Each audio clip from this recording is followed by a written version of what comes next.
akamwambia, mimi ndimi njia na kweli na uzima. Mtu haji kwa Baba ila kwa njia ya mimi. Bwana asifiwe. Leo tunaongozwa na wazee wa kanisa. Jumapili ijayo, tarehe 1 Juni, tutaongozwa na kikundi cha Women's Guild na tutakuwa na ibada 2. Ibada ya mapema itakayoanza saa 1 hadi saa 2 asubuhi na ibada kuu itakayoanza saa 3 asubuhi. Jumamosi tarehe 31 Mei, ibada ya asubuhi itaongozwa na kikundi cha Women's Guild.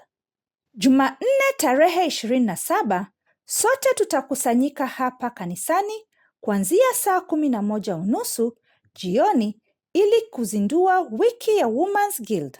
Walimu wa Church School leo watakuwa na ushirika wao hapa kanisani kuanzia saa 8 mchana. Asanteni kwa kusikiliza na watakia wiki njema yenye baraka.